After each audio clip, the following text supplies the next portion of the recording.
Cri d'alarme et télévision, mesdames et messieurs, de partout là où vous nous suivez à travers le monde, bonjour et bienvenue à suivre votre chaîne de confiance Cri d'alarme et télévision.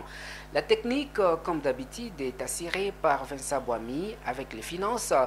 Daniel Kaokula, c'est mon nom à la présentation. Aujourd'hui, on va vous parler de ces reportages. Ces reportages, il s'agit d'une descente qui a été effectuée ce samedi par le ministre provincial en charge des hydrocarbures et mines, M.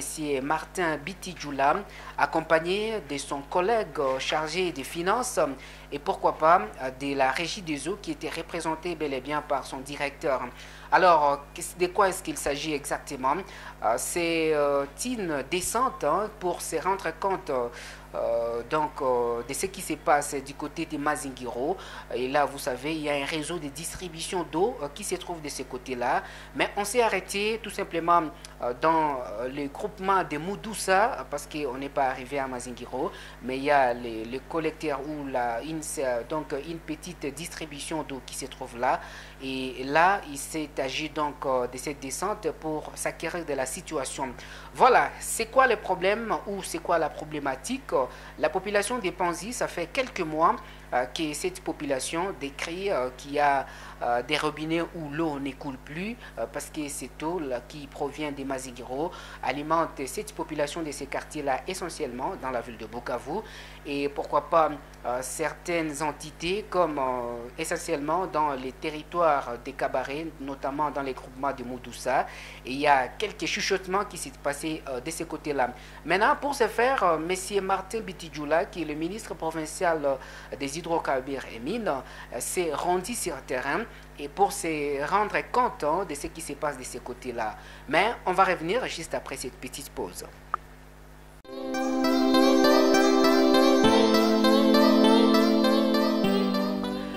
Voilà, vous suivrez toujours votre chaîne de confiance, Cri d'alarme et télévision. Voilà, le ministre qui s'est exprimé par rapport à cette question, M. Martin Bitidjoula, qui a rassuré que dans une semaine, il y aura tout simplement une équipe qui va être mise en place pour essayer un peu de voir qu'est-ce qui ne va pas, qu'est-ce qui manque pour que la population de ces côtés-là soit desservie en eau potable, l'eau potable.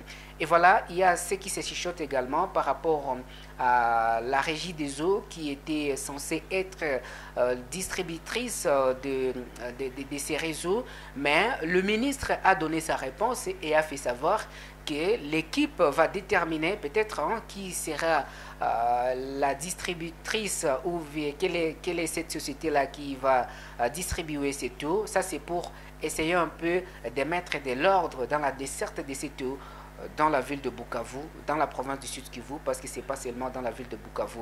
Je vous invite donc à suivre le ministre Martin Bitidjoula dans ses propos recueillis par votre chaîne de confiance. Il est vrai qu'elle est importante pour la population du Sud-Kivu, puisque nous avons ces grands centres de captage d'eau tout près de Bukavu. Et si j'ai suivi bien, monsieur le directeur, ça sert plus de 3000 personnes dans la ville de Bukavu.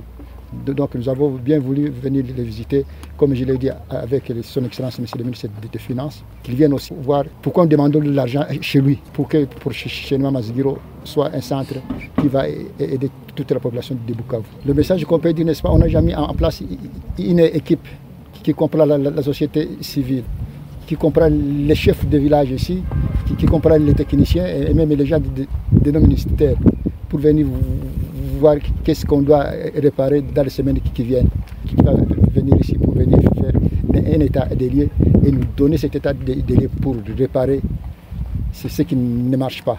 Effectivement, toutes ces bornes fontaines doivent être fonctionnelles puisqu'on les a mises là-bas pour fonctionner. La régie des eaux, c'est la grande organisation dans la ville qui donne de l'eau à la population, un peu partout dans le pays, quoi. Mais alors, les choses changent, la régie des eaux c'est devenu maintenant une société tout à fait commerciale. Donc la loi qui gérait la régie des eaux dans le temps maintenant ne gère plus la régie des eaux comme maintenant. Je crois que c'est une bonne question. Et comme le directeur est ici, on va continuer à parler avec lui dans nos bureaux concernant ce qu'on doit faire pour l'avenir. Pour la même occasion, le ministre provincial des Finances s'est exprimé et qui s'est dit quand même on va se mobiliser, donc la province va se mobiliser pour essayer un peu de trouver des moyens, notamment sous la houlette du professeur Jean-Jacques Pouroussi, qui est le gouverneur de province, pour essayer un peu de répondre à cette préoccupation, parce que l'eau c'est la vie. Suivez. Ben, les efforts sont en cours sous la direction du gouverneur des provinces. Vous avez les directeurs de la Régie des eaux, vous avez son Excellence le ministre sectoriel, et moi je suis venu constater pour voir dans quelle mesure nous pouvons lever les fonds pour réparer ce qui ne marchait pas, et aussi se rassurer que l'eau est réellement donnée à la population dans les milieux autour de Maziguiro. Et voilà, de son côté, le directeur provincial de la Régie des eaux, M. Ilunga Ignance, s'est dit satisfait quand même de la descente et reste confiant que le gouvernement provincial va se mettre à fond pour trouver des solutions à cette préoccupation de la population du site Kivu. Voilà, c'était votre chaîne de confiance. On n'a pas vraiment de commentaires, sinon si on en avait, on allait les faire et on les fera peut-être dans le jour à venir. Mais pour l'instant, on se limite à cette information-là. Comme vous venez de le constater, c'était une visite, une descente sur terrain. Le ministre provincial chargé des hydrocarbures, M. Martin Bitidjoula, qui était sur terrain, qui s'est rendu à Maziguiro pour se rendre compte de l'état des lieux de ces réseaux de distribution d'eau dans la province du Sud Kivu, et qui promet quand même que dans une semaine, il y a une équipe qui sera mise en place pour essayer un peu de dénicher ce qui va et ce qui ne va pas, et dans la mesure du possible, le gouvernement provincial également qui va s'investir pour donner des solutions idoines. Daniel Kaokula, c'est mon nom à la présentation. Merci à Vincent Boami pour la technique et les finances.